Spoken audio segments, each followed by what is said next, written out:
warahmatullahi wabarakatuh. Kami dari kelompok 1 kelas 10 MIPA yang beranggota 5 orang. Saya Alifia Analifah. Saya Berliana Putri Rahman Sidik. Saya Rofiani Aulia Gita Nur Fajrin. Saya Salsabila Ajara. Dan saya Windy Nur Ajijah Apriliani. Kami di sini akan membahas tentang teks anekdot. Pengertian teks anekdot. Teks anekdot ialah cerita singkat yang bersifat menarik karena lucu dan mengesankan serta mengandung unsur kritik.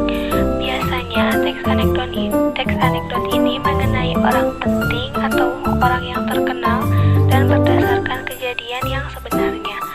Adapun tujuan teks anekdot yaitu yang pertama ada mengkritik, tujuannya untuk menyampaikan kritikan secara tidak langsung dengan cara menyindir, misalnya tentang layanan publik di bidang hukum, politik, dan sosial.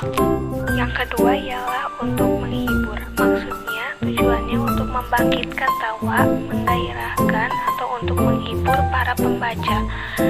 Yang ketiga, menyampaikan pesan, untuk mengungkapkan suatu kebenaran dengan sebuah kisah singkat yang dikemas secara ringan. Anekdot mempunyai 4 ciri-ciri. Yang pertama berupa teks cerita, yang kedua dapat tapi tidak selalu menampilkan tokoh yang dekat dengan kehidupan sehari-hari atau juga orang penting, yang ketiga mengandung humor, yang keempat terselip kritik atau pesan. Anekdot pasti mengandung humor dan kritik, tapi humor tidak mengandung kritik, jadi anekdot tidak sama dengan humor. Teks anekdot juga mempunyai struktur loh. Yang pertama, abstraksi atau opsional. Abstraksi itu menggambarkan tentang teks secara umum atau bisa juga untuk menunjukkan hal unik yang akan ada di dalam teks tersebut.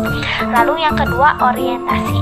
Orientasi ini menjelaskan latar belakang, mengapa dan bagaimana suatu peristiwa dalam cerita dapat terjadi.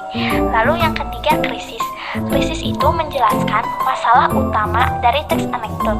Lalu yang keempat, reaksi. Reaksi ini adalah penyelesaian masalah yang timbul di bagian krisis. Lalu yang terakhir, koda. Koda ini adalah penutup atau simpulan tentang kejadian yang ditulis. Unsur kesastraan dalam teks anekdot. Unsur kesastraan dalam teks anekdot ada 7. Yang pertama tema, yang kedua tokoh dan penokohan, yang ketiga latar, yang keempat alur, yang kelima sudut pandang, yang keenam amanat, dan yang ketujuh nilai-nilai dalam kehidupan. Nilai-nilai dalam kehidupan dibagi menjadi 3, yaitu nilai sosial, nilai budaya, dan nilai moral. Teks anekdot juga memiliki kaidah kebahasaan, yaitu yang pertama kata kerja aksi, yang kedua konjungsi temporal, yang ketiga kalimat lampau, yang keempat penggunaan kalimat perintah atau imperatif, yang kelima kalimat seru atau interjeksi, dan yang keenam kalimat retoris. Nah, yang pertama adalah kata kerja aksi. Kata kerja aksi adalah kata kerja yang menyatakan subjek sedang melakukan suatu pekerjaan atau aksi. Tindakan tersebut dilakukan bisa terlihat atau diamati. Contohnya, ia berlari terbirit-birit saat dikejar anjing. Kedua, konjungsi temporal. Konjungsi yang menandai keterangan waktu pada sebuah kalimat.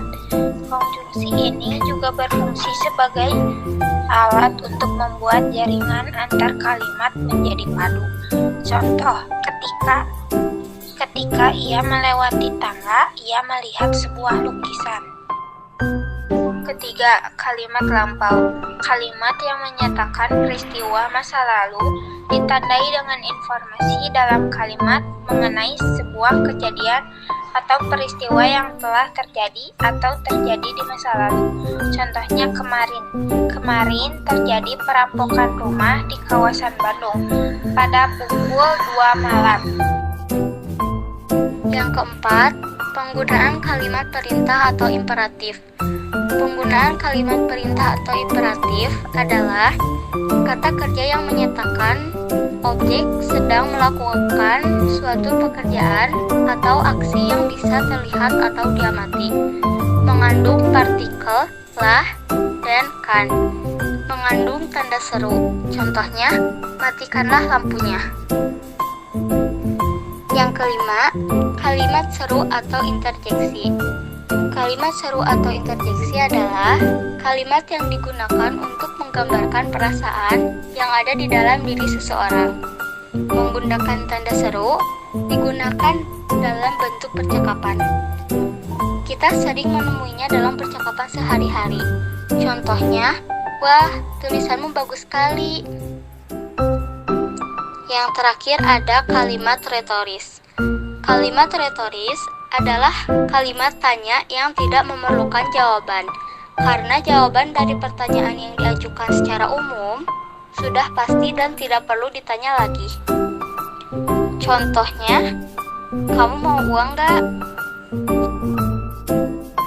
Terima kasih atas perhatiannya. Mohon maaf bila kami ada kesalahan dalam penyampaian. Semoga bermanfaat. Wassalamualaikum warahmatullahi wabarakatuh.